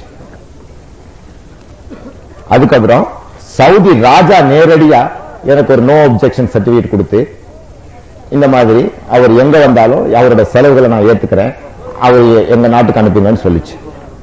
அப்புறம் சிங்கப்பூர் கவர்மெண்ட் என்ன பண்ணுச்சு, அவரோட செலவுகள்லாம் நாங்க ஏத்துக்கிறோம், அவர் எங்க நாட்டுக்கு அனுப்புங்கன்னு சொன்னாங்க. மலேசியன் கவர்மெண்ட் அப்புறம் எனக்கு கோல்டு பாஸ் கொடுத்தாங்க. யுனைடெட் அரபு எமிரேட்டுக்குள்ள, அந்த நாட்டுக்குள்ள நான் எங்க போனாலும் என்னை பத்திரமா திருப்பி அனுப்பிச்சிடுறேன்னு, என் பணத்தை கூட திருப்பி அனுப்பிச்சிடுறேன்னு ஜித்தா கவர்னரையும் கையெழுத்து போட வச்சு கொடுத்து அனுப்பிச்சாங்க. இது கோல்டு பாஸ். இது வந்து உலகத்திலே முதல்ல வாங்கினது நான் தான். இதை கொடுத்தாங்க. கொடுத்து இதெல்லாம் எடுத்துக்கிட்டு நான் போறேன். முதல்ல சிலோன் போயிட்டு போலான்னு போனேன். பிளேன்ல போய் ஏறலாம், காலை ஏறினேன். டபான்னு கீழே இறக்கிட்டானுங்க. என்னடான்னு கேட்டா ஒரு போன் கால் வந்துச்சான் பூட்டா சிங் இருந்து, அதனால தடுத்துட்டானுங்களாம். பூட்டா சிங் போன் பண்ணா கொலை பண்ணி போடுவியா, உனக்கு எதிர அதிகாரம். நான் வழக்கு மன்றத்துக்கு போனேன். வழக்கு மன்றத்துல கேஸ் நடந்துகிட்டே இருந்துச்சு. வழக்கு மன்றத்தில் என்ன சொல்லிட்டாங்க, இலங்கை செல்வதை தடுத்தது சட்ட விரோதம் சொல்லி சென்னை உயர்நீதிமன்றம் ஒரு தீர்ப்பு கொடுத்துச்சு. இதையும் எந்த முஸ்லீம் பேப்பர்லயும் போடல. இதையும் தினகரன் இலங்கை செல்வதை தடுத்தது சட்ட விரோதம் அப்படி சொல்லி ஒரு கேட்டாங்க. அதுக்கப்புறம் எனக்கு 10 லட்சம் ரூபாய் கொடுக்க சொல்லி அந்த சர்க்கார் ஒரு உத்தரவு போட்டுச்சு. கோர்ட் என்ன நஷ்டஈடு கொடுத்து ஒரு உத்தரவு போட்டுச்சு. இதை வாங்கிட்டு நான் சிலோனுக்கு போனேன். சிலோனுக்கு போய் இறங்கி பாக்குறேன், அதுக்குள்ள பாஸ்போர்ட்டை பறிமுதல் பண்ணிட்டானுங்க. அதுக்கு என்ன சொல்றான், இந்த தேசத்தினோட மானம், இந்த பாஸ்போர்ட் ஆபீசர் சொல்றான், இந்த தேசத்தினோட மானம் மரியாதை இதெல்லாம், if the passport authority deems it necessary, so it do so, interest of the sovereignty of the India, integrity of the India, security of the India, friendly relationship of India with any foreign countries, I hereby therefore decided to impound your passport. அதாவது இந்தியாவின் தேச நலன் கருதி, பாதுகாப்பு கருதி, இந்தியாவின் அண்டை நாடுகளின் உறவு கருதி 6 இன்ச் பாஸ்போர்ட்டை புடுங்குறேன். நேரா போய் சிட்டி சிவில் கோர்ட்ல ஒரு மான நஷ்டஈடு வழக்கு போட்டேன் கவர்மெண்ட் பேர்ல.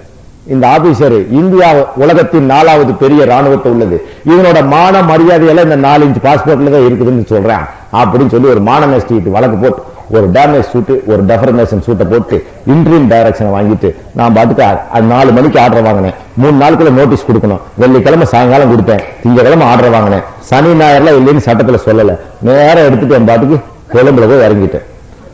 அங்க உப்பாலியன் கம்பெனின்னு ஒரு கம்பெனியோட ஹெலிகாப்டரை வாடகை அமைச்சிட்டு நேரா போய் ஜாஃப்னால இறங்கி பிரபாகனை எல்லாம் தொடர்பு கொண்டு பார்த்த போது என்னன்னு பார்த்தா, இந்த பயக 1947 சுதந்திரம் வாங்கும்போது முகமது அலி ஜின்னா பிரிஞ்சு போன உடனே இந்த வல்லபாய் பட்டேல் இந்த ஜவஹர்லால் நேருங்கிற பாப்பார பயல 2 பேரும் சேர்ந்து ஒரு சதி வேலை பண்ணிருக்கானுங்க. பாகிஸ்தான் எந்த நேரமும் படையெடுக்கும், அதனால நம்ம முஸ்லீம்களை படையில பெரிய அந்தஸ்து கொடுத்து வைக்க கூடாது. சிந்துக்கும் முஸ்லீமுக்கும் சண்டை இருக்குது. எப்படி சண்டைனா, ஏதோ அவுரங்கசீப் அவங்க குரு ரஞ்சித் சிங் அவரை சுட்டுட்டதாகவும், அதனால சிங்குகள் கையில ஒரு வளையல் போட்டிருக்கான், அது துளுக்கணம் தொலைக்கிற வரைக்கும் அந்த வளையலையும் குடுமையா அறுக்கிறது இல்லைன்னு, அதனால அவனுக்கு எங்களுக்கு பகையாளி. அவனை நம்ம கொண்டு போய் ரொப்பிக்குவான் ரெஜிமெண்ட்ல. அப்போ பாகிஸ்தான் சண்டைக்கும் போது சிங்கெல்லாம் சேர்ந்து சாயுதுகளை அடிப்பான்னு ஒரு திட்டம் போட்டு இவனுக்கு சிங்கா ரொப்பினானுங்க. ஆண்டவன் குரான்ல என்ன சொல்றான்னா, நல்ல பக்தியுள்ள ஒருவனுக்கு எதிராக எவன் சரி செய்தாலும் அவனுக்கு எதிராக நான் ஒரு சூடு சரியை செய்வேன் என்று சொன்னான். வேதம் பொய்ப்பதில்லை. இன்னைக்கு என்னாச்சு, இவன் எங்களுக்கு எதிராக சீக்கியம் வளர்த்தான், ஆண்டவன் அதை அவனுக்கு எதிராக திருப்பி அதே சீக்கியம் திருப்பி புடிச்சிட்டான். இவங்க அம்மாலேயே துப்பாக்கியில போட்டு தரலாம். இப்ப திரு முழிக்கிறாங்க. எங்களை ஒரு 50 பேர் சாய்வுகளை போட்டு வச்சிருந்தீங்கன்னா 2 ராத்திரியில பஞ்சாப் கலவரத்தை அடக்கி இருப்போம்ல. எங்களுக்கும் பகை இருக்குல்ல. enemy temporary friend. இப்ப முழிக்கிறானுங்க. அவன் வினைய விதைச்சதை வினையத்தான் இருக்கணும்.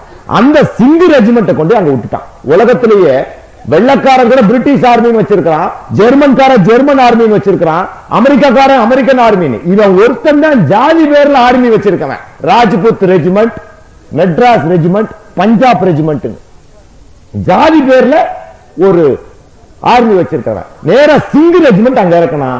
அந்த சிங்குகள் அங்க போய் இறங்கணும்னு பூரா முஸ்லீம்களா பார்த்தானா, காத்தான்குடி, கல்முனை, யாழ்ப்பாணத்துல எல்லாம் கடன் துப்பாக்கி பிடிச்சு முஸ்லீம்களை சுட்டு போட்டாங்க.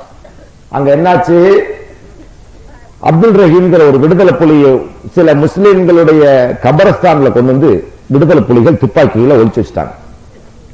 அந்த நேரம் இந்த தொப்பி பைய கூப்பிட்டு குழப்பி விட்டு இந்த பிரபாகரை எங்களையும் கை விட்டுட்டு அங்கிட்டு ஓடி எந்த கூட பேசிட்டு இருக்கும்போது டெரரிஸ்ட்ங்கிறான், இவன் கூட பேசினா மிலிட்டன்ட்ங்கிறான், இவனை எழுத்து பேசினா தேச விரோதங்கிறான், இவன் போடுறதுக்குள்ள ஆமா போட்டா அது தேசிய நீரோட்டாங்கிறான்.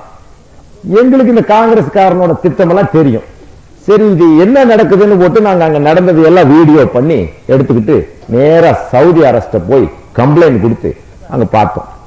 தமிழர்கள் இங்க ட்ரைனிங் ஆயிட்டாங்க. எங்க ஊர் ஊட்டி, எங்க அத்தாவோட ஊரு குன்னூர்ல ட்ரைனிங் ஆயிட்டாங்க. அங்க 3 இனம் வாழுது. சிங்களம், தமிழ் பேசுறவங்க, முஸ்லீம்கள், 3 இனம். இதுல முஸ்லீம்கள் மொழிக்கு அப்பால் பட்ட மக்கள். இந்தியாவில் மட்டும் 90 மொழி பேசுகின்ற முஸ்லீம்கள் நாங்கள் வாழ்கிறோம். எங்களுக்கு மொழி பிரச்சனையே கிடையாது. எங்க நபிநாயகம் காலத்திலேயே பார்சியை சேர்ந்த சல்மான் பார்சி எல்லாம் அண்ணன் தம்பிகள் தான் பழகிட்டு இருப்போம். நாங்க மலையாளத்துல மலையாள முஸ்லீம் இருப்பான், தெலுங்குல தெலுங்கு முஸ்லீம் இருப்பான், கன்னடத்துல கன்னடம் பேசுற முஸ்லீம் இருப்பான். எங்க இருந்தாலும் நாங்க ஒரே பள்ளியில போவோம், ஒரே அல்லாஹ் அக்பர், ஒரே மாதிரி தொழுவோம், ஒரே மாதிரி இருப்போம். அவ்வளவுதான். கொஞ்சம் முரட்டத்தனமா இருப்போம். ஏன்னா எங்க வேணாலும் படிக்காம முட்டா பயில இருப்போம். இனி உண்மையை சொல்றேன் நான், யாரு மனம் புண்படும்படி அல்ல, பண்படுறதுக்காக சொல்றேன். குற்றங்கள் இருந்தால் குறைகளை சுட்டி காட்டுவோம். the best friendship, even at the risk of the friendship, tell the truth. I'm telling you the truth, whether it wounds you or pains you, at least care. Right, it's a problem over.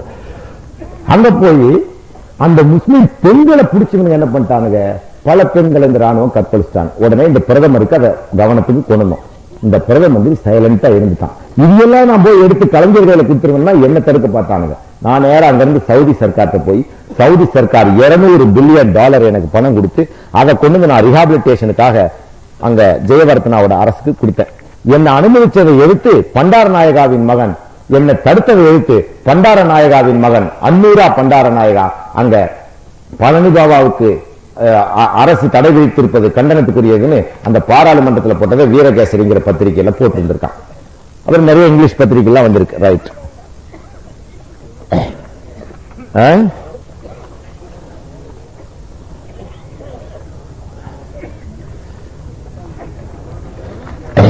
அப்போ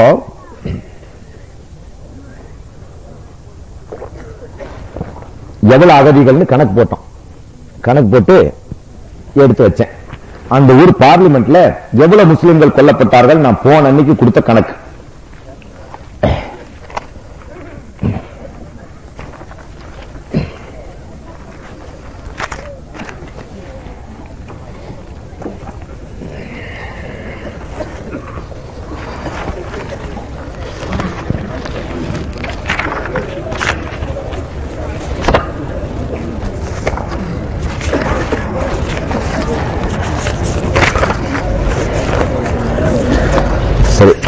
அது பள்ளப்பட்டி டேப்ல கேட்டுக்கங்க. இன்னைக்கு சொல்லியிருக்கேன் பள்ளப்பட்டியில, அதை கேட்டுக்கங்க.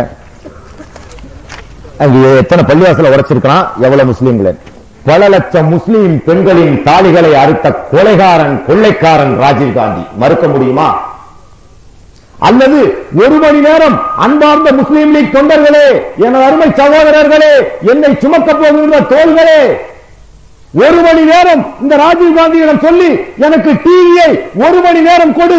நம் இன சகோதரிகள் எத்துணை பேர் மானபங்கப்படுத்தப்பட்டார்கள் இந்திய ராணுவத்தினரால் என்பதை டிவி போட்டு காட்டுகிறேன், டிவியில் ஒளிபரப்புகிறேன். இதை திருக்குரானின் மீது ஆணையிட்டு கூறிக்கொள்கிறேன். ஏற்றுக்கொள்கிறீர்களா இல்லையா?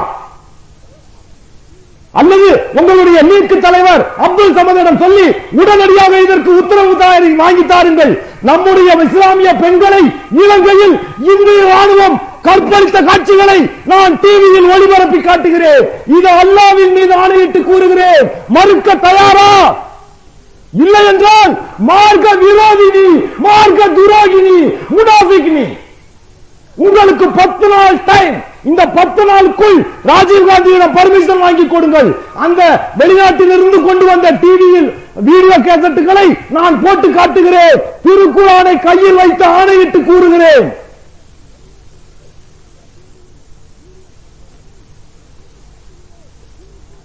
முன்னூறு பேரை கொண்ட அஸ்ஸாம் முதல்வரை கொல்வது என்னுடைய வேலை. பல லட்சம் முஸ்லிம் பெண்களை கொல்ல நீ தயாரா?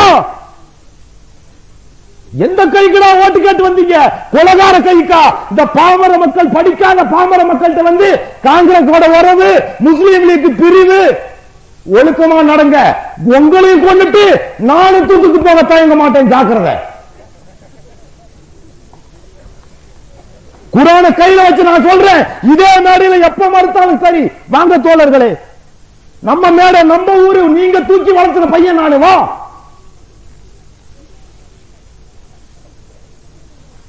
ஜீப்ப கட்டி, ரெண்டு பக்கமும் ஜீப்ப கட்டி ஒரு பொம்பளை அப்படியே முஸ்லீம் பொம்பளை இழுக்கிறான். அப்துல் ரஹீம்ங்கிற விடுதலை புலியை கேட்டு பல லட்சம் டெலக்ஸ் கொடுத்திருக்கிறேன். டெலக்ஸ் காப்பி காட்டுறேன். இந்த ராஜீவ் காந்திக்கு டெலிபோன் பண்ணி சொல்லி இருக்கேன். அப்புறம் சொல்லிட்டேன், இந்திய ராணுவத்தை நம்பி பிரயோஜனம் இல்ல. முஜாஹிதீன் படையை தயார் பண்ணி இளைஞர்களை நேரம் என்ன பண்ண, இலங்கையிலிருந்து இந்திய தமிழர்கள் அடிபட்டால் இந்திய அரசு உதவி, சிங்களவர்கள் அடிபட்டால் இலங்கை அரசு உதவி, முஸ்லீம்கள் ஆகிய நாங்கள் அடிபட்டால் எங்களுக்கு எந்த உதவியும் இல்லை. உடனே ஜியாவுல் ஹக்க அபுதாபியில கான்டாக்ட் பண்ணி தப்லிக் சொல்லி அனுப்பிச்சு ட்ரைனிங். இவன் AK-47 சுட்டான், நாங்க T-57 தூக்கிட்டு வந்து 10 நாள்ல ட்ரைனிங் கொடுத்து அடிச்சோம் உள்ள முந்து எல்லாம். இப்போ ஒரு லைனுக்கு வந்துட்டாங்க. அப்புறம் முஸ்லிம் காங்கிரஸ் ஒண்ணு முதல் முறையா புத்தர் நாடான ஸ்ரீலங்காவில் அனுமதி கொடுத்தார்கள். இப்போ அங்க முஸ்லிம் காங்கிரஸ் வேட்பாளர்கள் வெற்றி பெற்று ஆட்சி அமைச்சிருக்காங்க. இதுக்கு முன்னாடி இருந்துச்சா? இது உங்க லீக் தலைவர்கள் செஞ்சாங்களா? செஞ்சாங்களா? நீங்க யாருக்கும் ஆதரவு கொடுத்துட்டு போங்க, ஆனா மார்க்க விரோதி காங்கிரஸ்காரன் நீங்க எந்த அரசியல் கட்சியிலும் இருந்துட்டு போங்க, I am not for that. உங்களுடைய ஜீவாதார அடிப்படை உரிமைகளில் நான் தலையிட தயாராக இல்லை. என்னை பொறுத்த மட்டுக்கு எனக்கும் கலைஞருக்கு ஒரு அண்டர்ஸ்டாண்டிங் இருக்கு. கழக உடன்பிறப்புகள் என்றுமே என் கண்மணிகள், அவங்களுக்கு எனக்கு பிரிக்கவே முடியாது. நாங்க இனத்தால் திராவிடம் தான். திமுகவிலிருந்து கலைஞரவனா வெளியே போறதுமே தவிர எங்களை திமுக விட்டு அவங்க பிரிக்க முடியாது. சும்மா ஏதோ 4 பேர் 2 நாளைக்கு சுட்டு தர்றாங்கிறதுக்காக பொய் பேசாதீங்க. அல்லாவுக்கு பொதுவா வச்சுக்கோங்க. ஒரு பள்ளிவாசல்லையோ அல்லது எந்த ஊர்ல வேணாலும் மேடம் போடுங்க. இந்த பக்கம் அவங்க ஆதாரங்களை காட்டுட்டோம், இந்த பக்கம் நாங்க ஆதாரம் காட்டுட்டோம். நான் ஒரு குரான மனப்பாடம் பண்ண ஹாஃபீஸ், பொய் சொல்ல வேண்டிய அவசியமே இல்லை. அல்லாஹ் மீது ஆணையிட்டு சொல்லுகிறேன், இந்த காங்கிரஸ் துரோகிகளுக்கு பல லட்சம் டலக்ஸ் கொடுத்தோம். சத்தம் போடாம இருந்துட்டாங்க. ஏன் மறுக்கல? நான் பல்லவட்டி ஜமாத் வந்திருக்கீங்களா? பல்லவட்டி ஜமாத் எங்க உங்க ஊர்ல அரவாக்குறிச்சியில பேசும்போது நம்ம அன்னைக்கு அவ்வளவு சிபிஐ ஆஃபீஸர் சேலஞ்ச் விட்டோம். ராஜீவ்காந்தி மறுப்பு சொன்னா ஓடி போயிட்டாங்க. ஏன்? மௌனம் தாண்டா சம்மதம். இல்ல ராஜீவ்காந்தி என்னைக்கு நாளைக்கு வரது சொல்லு, அதே மேடையில நானும் வர்றேன். எனக்கு தெரியாத ராஜீவ்காந்தி காந்தியா, எனக்கு தெரியாத சோனியா காந்தியா?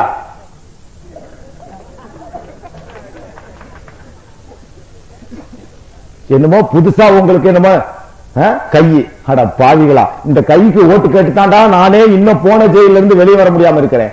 மழை விட்டு தூவான விடாம கலைஞரே ஆட்சியில் உட்கார்ந்தா கூட என் கேஸ் வாபஸ் வாங்க முடியாது. எல்லாம் ட்ரையல் ஸ்டேஜுக்கு வந்துருச்சு. காலையில கூட நம்ம கோதி கோர்ட்ல கையெழுத்து போடணும், கேஸுக்கு போகணும். யார் ஆண்டா என்ன மாண்டான்னு எங்களுக்கு என்ன பணமா காசா? ஒரு நல்ல முஸ்லிமுக்கு அழகு கொடுத்த வாக்கை மீறக்கூடாது.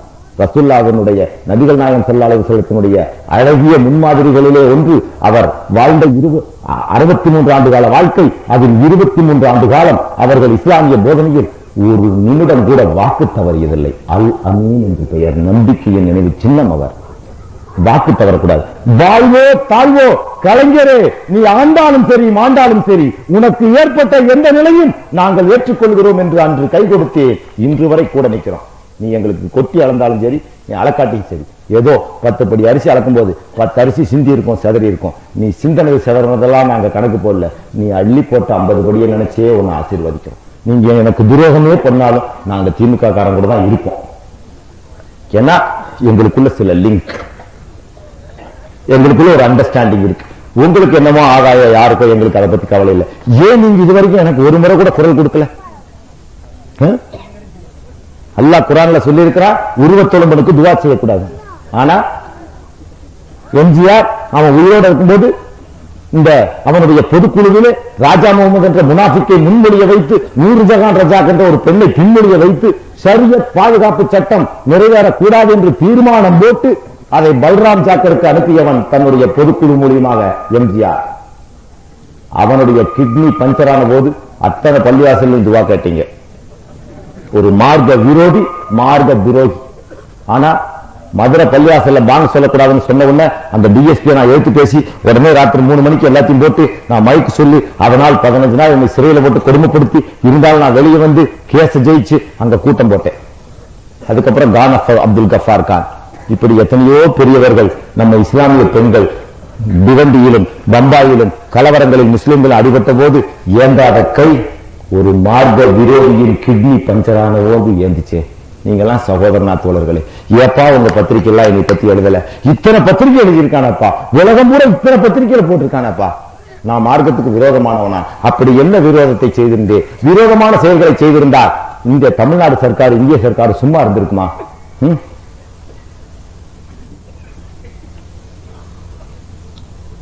அவங்களுக்கு என்ன, அடுத்தவனுக்கு வர்ற கூட்டம் பிடிக்காது. அப்படி நான் ஏதாவது மார்க்க விரோதமான செயலை செஞ்சேன்னா சொல்லுங்க, நீங்க நான் ஏத்துக்கிறேன். என்னவே லீக்குக்காரங்க தூரமா வச்சு பாத்தீங்க, ஏன் உங்க 28 பத்திரிகையிலுமே போடல? இதை குறிச்சு சவுதி அரேபியா இருந்து ஒரு பெரிய கடிதமே குவைத்துக்காரங்க எல்லாம் பல நாட்டுக்காரங்க எழுதி அந்த ஆசிரியர்கள் கொடுத்து மௌனம் சாதிக்கிறாங்க. நான் நினைச்சு இன்னைக்கு ஒரு அறிக்கை விட்டேன்னா, ஒரு முஸ்லீம் லீக் பத்திரிகை, ஒரு முஸ்லீம் பத்திரிகை கூட விற்காத தெரிஞ்சுக்கோங்க.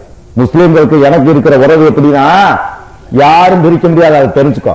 நான் ஒவ்வொரு கிராமமா கூட்டம் போட்டு, நீங்க இன்னைக்கு மக்காவுக்கு போனாலும் சரி, மதீனாவுக்கு போனாலும் சரி, எங்க போனாலும் என் கேசட் தான் நீங்க கேட்க முடியும். பட்டி தொட்டி இதெல்லாம் ஒவ்வொரு முஸ்லீம் வீட்டையும் தட்டுற அளவுக்கு நான் கத்தி கத்தி எலும்பு தோலுமா மெழுகா பிரிஞ்சு வந்திருக்கிறேன்.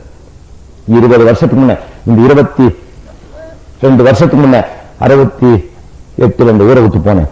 89 21 வருஷத்துக்கு முன்ன இந்த ஊரை விட்டு போனேன். இன்னும் வந்து நான் கை நினைச்சிட்டு கூட போல. இன்னைக்கு கூட வந்து நான் கை நினைக்கல. அந்த 10 ஆண்டு கால ஆன்மீக வாழ்க்கை, 10 ஆண்டு கால அரசியல் வாழ்க்கை, இன்னைக்கு வரைக்கும் செத்து போன எம்ஜிஆர் கூட என்ன சொல்லிட்டு செத்தான் தெரியுமா? பழனி பாபாவோடு நான் இருந்தவரை மனநிறைவோடு இருந்தேன். Assembly proceedings.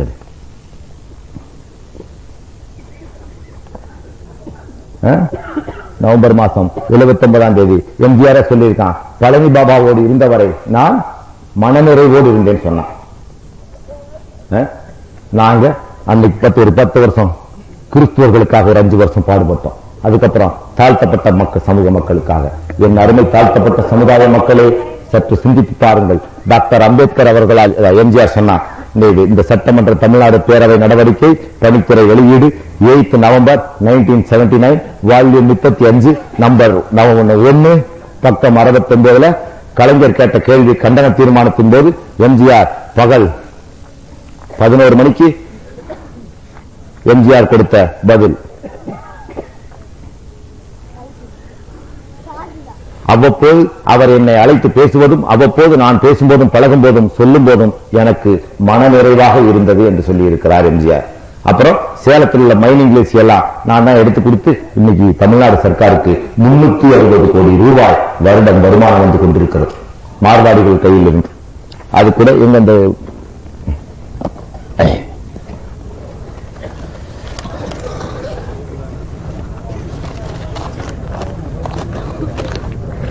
இல்ல இந்த தரா சொன்ன கொடுத்தேன்.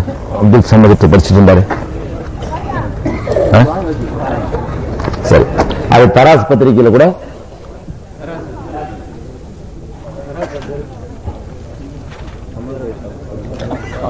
சம்மதி படிச்சுட்டு இருந்தாரு. பேர் கோர்ட்ல கொடுக்க வேண்டிய டாக்குமெண்ட்ஸ். இது வரைக்கும் அவங்க வழக்கு போட்டுங்க, ஒரு வழக்கம் ஜெயிச்சதில்லை. நான் தான் ஒவ்வொரு வழக்கா போட்டேன். அப்புறம் இவங்க என்ன பண்ணாங்க, எங்க எலெக்ஷன்ல நாங்க பிரச்சாரம் பண்ணி போடுவோம், இவனுக்கு பூந்து பிரச்சாரம் பண்ண ஆரம்பிச்சாங்க. இவனுக்கு பிரச்சாரம் பண்ணும்போது தினம் உங்க ஊர் டிவிலையும் ராஜீவ் காந்தி காமிச்சுக்கிட்டே இருந்தான். நான் என்ன பண்ணேன், என்னடா இது ஏன் காசு ஏன் டிவி, நாங்களும் இந்த நாட்டில் 18% முஸ்லீம்கள், தேவர்கள்லாம் போராடி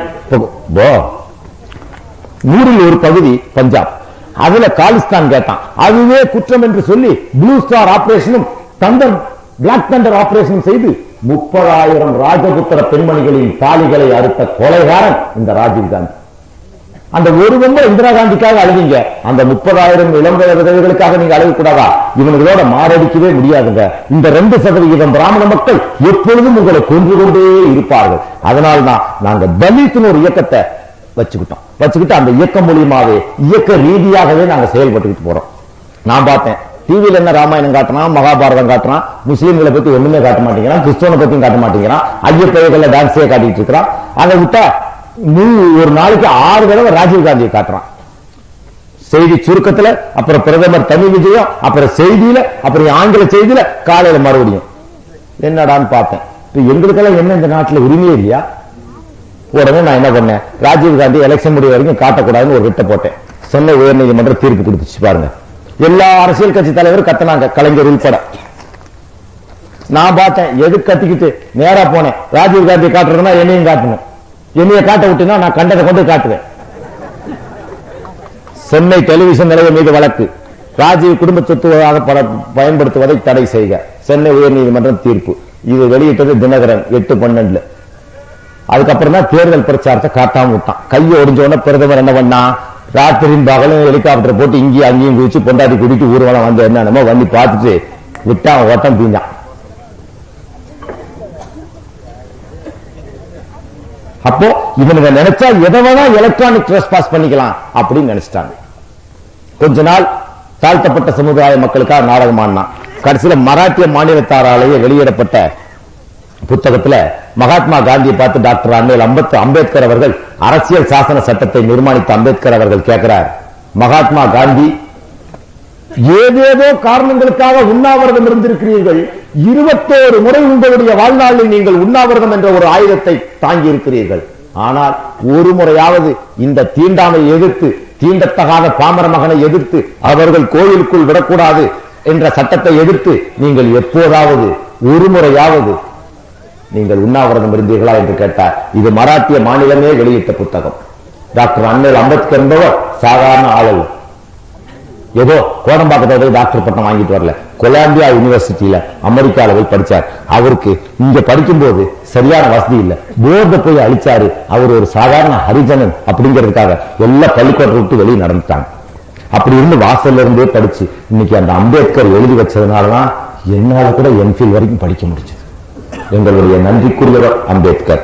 அவருடைய பிறந்த தினம் ஏப்ரல் 14. அதை கொண்டாட மாட்டார்கள். அன்று ஜூலைல கொண்டாடுவான், ஜூன் மாசம் கொண்டாடுவான். வருஷம் பூரா இந்த நேரு காந்தி தலைக்கே போயிடும். காந்தி ஜெயந்தி 2ஆம் தேதி கொண்டாடுறான், காந்தி சுட்டத 30ஆம் தேதி கொண்டாடுறான். இந்திரா காந்தி பிறந்தத டிசம்பர் 19 பிறந்த தினம், மறைந்த தினம், நினைவு தினம். அப்புறம் ஜவஹர்லால் நேரு பிறந்த தினம் 14ஆம் தேதி கொண்டாடுறோம். ஏன்டா அம்பேத்கர் பிறந்த தினத்தை 14ஆம் தேதி வைக்க மாட்டேங்கிறீங்க ஏப்ரல்ல? ஏன்? அவர் ஒரு தாழ்த்தப்பட்ட மகன். ஆனா இந்த இந்தியாவுக்கு கான்ஸ்டிடியூஷனை எழுதி கொடுத்தவர் யார்? அந்த அம்பேத்கர். எனவே தாழ்த்தப்பட்ட மக்கள் ஒவ்வொருவரும் உடனடியாக டெல்லிக்கு ஒரு கார்டு எடுத்து எழுதுங்க. நீங்க எதுக்கு இருந்துட்டே இருக்கீங்க? இந்த பழக உங்களை வாழவே விட மாட்டாங்க. எப்பவுமே உங்களுக்கு ஒரு சமத்துவமும் சகோதரமும் வேண்டும் என்றால் உங்களுக்காக எங்களுடைய இல்ல கதவுகளும் பள்ளி கதவுகளும் திறந்தே இருக்கிற தோழர்களே. என்று வேண்டுமானாலும் உங்களை நாங்கள் அணைத்துக் கொள்கிறோம். வாழ்வது ஒரு முறை, அவையும் வள்ளல் நபியின் வழியிலே வாழ்ந்து விட்டு சாகுங்கள். உங்களை இவனுக்கு ஏத்துக்கவே மாட்டானுங்க. இன்னும் எத்தனை நூற்றாண்டு காலம் பண்ணாலும் உங்களை தாழ்த்தப்பட்டவன் சொல்லியே உங்களை தள்ளி வச்சிருவானுங்க. நீங்க உடனே எங்களை ஹரிஜன் அப்படின்னு சொல்லக்கூடாது அப்படிங்கிறதுக்காக ஒரு கமிஷன் போட்டிருக்காங்க. அந்த கமிஷனுக்கு நீங்க உடனே எழுத ஆரம்பிச்சிருங்க. அல்லது நீங்க உங்களுடைய எதிர்ப்பை ஒரு கார்டுல எழுதி கீழ்கண்ட விலாசத்துக்கு தலித் சாக்கதியா சாகித்ய அகாடமி 109 7வது cross palace lower Orchard Bangalore 560003 அல்லது உடனடியாக எங்களுடைய வக்கீலின் விலாசத்துக்கு அனுப்பிவிடுங்கள். ஏன்னா ஹரிஜன்கிறது கேவலமான சொல். ஹரியோட புதல்வன் அப்படின்னா இந்த தேவதாசிகளுக்கு பிறந்தவங்கிறான். அது இந்த காந்தி பையன் தான் கட்டி விட்டான். கிடையாது. நாம ஒரு தகப்பனுக்கு பிறந்தோம். நம்ம ஏங்க தாழ்ந்து நிக்கணும்? நீங்க என்னைக்கு தாளாவீங்க? அவனை மிரட்டுங்க. இன்னென்ன சலுகை செய்யலையா இன்னைக்கே இஸ்லாத்துக்கு போவோம் மிரட்டுங்க. எல்லா பேரும் பயந்துருவான். நீங்க எங்களை எப்ப வேணா இந்த பள்ளி கதவை தட்டலாம். சமத்துவம், சகோதரத்துவம், அதற்காக எங்களுடைய இதய கதவுகளை உங்களுக்காக என்றும் நாங்கள் திறந்து வைக்கிறோம். உங்க ஊர்ல இனி என்ன ஒரு ரகலைனாலும் நீங்க எந்த தாழ்த்தப்பட்ட மகனும் என்னை தொடர்பு கொள்ள தயங்காதீர்கள். அடுத்த நிமிடம் நான் ஓடோடு வந்து விடுவேன். உங்களுக்கு அப்படி வசதி இல்லைன்னா நீங்க தலைமையில் உள்ள அங்கராஜா அரிசி ஆலைக்கு போய் அவர்கிட்ட சொல்லி என்னோட தொலைபேசியோட தொடர்பு கொள்ள சொல்லுங்க. நான் எங்க இருந்தாலும் என் கார்ல 5 நிமிஷத்துல எனக்கு டெலிபோன் மெசேஜ் கிடைச்சிடும். அடுத்த நிமிஷம் வந்து உங்க பிரச்சனை நான் தீர்த்தர்றேன். நீ வாழ்வது சில நாள், அதையும் ஒரு சிறந்த சீரான மார்க்கத்தில் வாழ்ந்து விட்டு இன்னும் தீண்டத்தகாதவனாகவே இருந்து விடாத. இதுதான் நீ முடிச்சுக்கிறதுக்கு நல்ல சமயம். இந்த சமயத்தை நீங்க ஏமாந்தீங்க, உன் வாரிசுகளுக்கு நீங்க வழங்கிட்டு போறதும் இந்த சூத்திர பட்டத்தை தான். நாங்களும் உங்களை மாதிரி தான் இருந்தோம். இன்னைக்கு ஏன் நாங்க அரபு நாட்டில இருந்தா வந்துட்டோம்? இல்ல, எங்களுக்கு ஒரு சமத்துவம், சகோதரத்துவம் தேவைப்பட்டது, ஒரு சாந்தி தேவைப்பட்டது. நாங்கள் இஸ்லாமிய மார்க்கத்தை இறக்குமதி செய்து கொண்டோம். அதனால் இன்னைக்கு எங்களை கண்டா எவனும் பயப்படுறான், எல்லா பயிலும் தொங்குறான், காங்கிரஸ்காரனும் கூப்பிடுறான். ஆனா நீ எங்களை விட அதிக பர்சன்டேஜ் இருக்கிற 24% உள்ள நீங்கள் உங்களை யாரும் சீண்டுவதில்லை தோழர்களே. காரணம் உங்களுக்குள் பிளவு. பாருங்க, எங்களை காங்கிரஸ்காரங்களும் கூப்பிடுறாங்க, திமுக காரங்களும் கூப்பிடுறாங்க, உடன்பிறப்பே இஸ்லாமிய சமுதாய மக்களேன்னு. நாங்க எவ்வளவு பர்சன்ட் இருக்கிறோம்? 12% இருக்கோம். அதுல 10% திமுக இருக்கிறோம். இந்த 2% மக்களுக்காக கம்யூனிஸ்ட்காரன் அழுகிறான், காங்கிரஸ்காரன் அழுகிறான், எல்லா கட்சிக்காரன் அழுகிறான். 14% உள்ள உனக்கு எவன் அழுகாம இருக்கான்? ஏன்? இது உங்களை தூண்டி விடுற பேச்சு அல்ல, தட்டி எழுப்புகின்ற பேச்சு.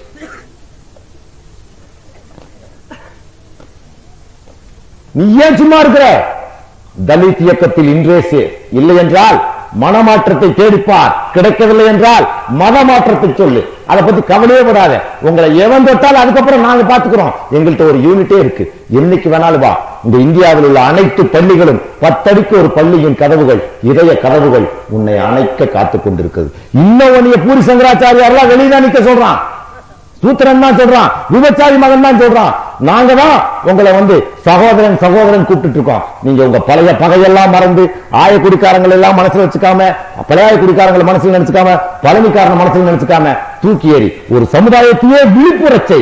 உன்னோட போகட்டும் இந்த அடிமைத்தனமும் இந்த அசிங்கத்தனமும். உன்னுடைய வாரிசுகளாவது ஒரு நல்ல வழியிலே வாழ உனக்கு சுய உணர்வு இருந்தால் நீ உடனே எங்கள் இல்ல கதவுகளை தட்டு. உனக்காக நாங்கள் என்றும் உயிர் பொருள் ஆவி அனைத்தையும் அர்ப்பணிக்க தயாராக இருக்கிறோம். வாழ்வது ஒரு முறைதான், அதையும் வள்ளல் நபியின் வழியிலே வாழ்ந்துவிட்டு சாவு. சாவது ஒரு முறைதான், அதையும் சன்மார்க்கத்தில் சமத்துவத்தை அடைந்தபின் சாவு. உன் வாரிசாவது சிரித்துக் கொண்டே வாழ்.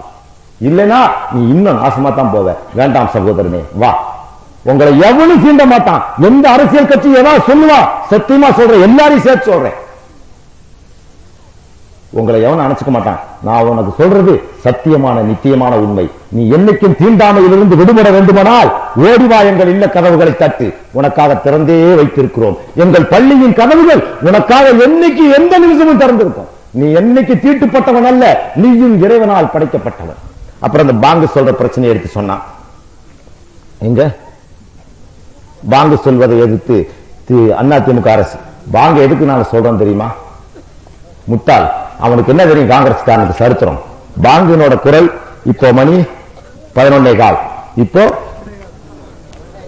சாரி 12:15. சாரி கான்ஸ்டபிள், சீக்கிரம் அனுப்பிச்சிடுறேன். 12:15. இப்போ ஃபஜ்ருக்கு பாங்கு சொல்லிட்டு இருக்காங்க அமெரிக்கால. அடுத்த ஒரு நிமிஷத்துல பிலடெல்பியா, கலிபோர்னியா, இப்படி ஒரு நிமிஷம் கூட ஓயாம அந்த குரல் உலக உடம்பில் ஒலிக்கிட்டு. இந்த குரலை எழுப்பியதே ஒரு தாழ்த்தப்பட்ட மகன். சுமார் 1400 ஆண்டு காலங்களுக்கு முன்னால் பிலால் என்ற ஒரு நீகிரோ அந்த நாட்டிலே தீண்டத்தகாதவராக கருதப்பட்டார். அவரை நம்முடைய நபிகள் நாயகம் ஸல்லல்லாஹு அலைஹி வஸல்லம் பெருமானார் அவர்கள் அனைத்து இஸ்லாத்தை ஏற்றினார். அவர் எழுப்பிய குரல் தான் அந்த அடிமை நீகிரோ எழுப்பிய குரல். இன்று வரை நாங்கள் அணையாமல் பாதுகாத்துக் கொண்டிருப்பதற்கு காரணமே ஆண்டான் அடிமைத்தனம் இல்லை. இஸ்லாத்தில் அனைவரும் சமம் என்பதை பறைசாற்றவே உலகில் எங்கும் அதை அணைக்காமல் நாங்கள் பாதுகாத்து வருகிறோம். அதை அணைக்க நினைத்தால் அது கழக அரசாக இருந்தாலும் சரி, காங்கிரஸ் அரசாக இருந்தாலும் சரி, எந்த சர்க்காராக இருந்தாலும் தயங்கிட மாட்டோம். எங்கள் உயிர் பொருள் உடல் ஆவி அனைத்தையும் அர்ப்பணித்தாவது அந்த குரலை நாங்கள் ஏற்றி வைப்போம். எங்களுடைய இதயங்களை தொடுங்கள், இதமாக இருக்கும், பதமாக இருக்கும். எங்களுடைய வலுவை தொட்டால் அது யாராக இருந்தாலும் இரும்பாகவே இருக்கும் என்று எச்சரிக்கை கூறுகிறேன். அந்த அடிமை நீகிறோ அன்றாடம் 5 நேரம் எழுப்புகின்ற குரல் என்ன தெரியுமா? அடிமைத்தனத்திலிருந்து விடுபட்டவர்களுடைய விடுதலை குரல், ஒடுக்கப்பட்டவனின் குரல், தாழ்த்தப்பட்டவனின் குரல். அங்கு சமத்துவத்தை சந்தித்த நாள்தான் அன்று அவர் எழுப்பிய நாள் தொட்டு இன்று வரை ஒரு நொடி கூட அணையாமல் உலகில் எங்காவது ஒரு இடத்தில் அந்த குரல் ஒலித்துக் கொண்டே இருக்க வேண்டும் என்பதற்காகத்தானே தவிர அடுத்தவனை டிஸ்டர்ப் பண்றதுலடா அறிவு கட்ட முண்டமே. அதில் உள்ள அர்த்தமே உனக்கு தெரியாது. வெறி கொண்ட நாஜி கும்பல்களா, இறுதி எச்சரிக்கை. எங்களுடைய உரிமைகள், உடைமைகள், உணர்வுகள் இவைகளை மதிக்காத எந்த சர்க்காரையும் முஸ்லிம்கள் மதிக்க மாட்டோம். நாங்கள் மட்டுமல்ல, இனி தாழ்த்தப்பட்டவர்களும் சிறுபான்மைகளாகிய கிறிஸ்துவர்களும் தலித் மக்களும் ஒன்றாக எங்களுக்கு ஆதரவு காட்டுகின்ற திராவிட கழகத்தாரோடும் திராவிட முன்னேற்ற கழகத்தோரோடும் சேர்ந்து இந்திய சர்க்காரை மட்டுமல்ல உலகத்தில் உள்ள எந்த சர்க்காரையும் எதிர்ப்போம். அதற்கு எனக்கு ஒரு நல்லாசை கூறி எனக்கு விடை கொடுங்கள் என்று கூறி உங்களிடமிருந்து விடைபெறுகிறேன். நன்றி, வணக்கம்.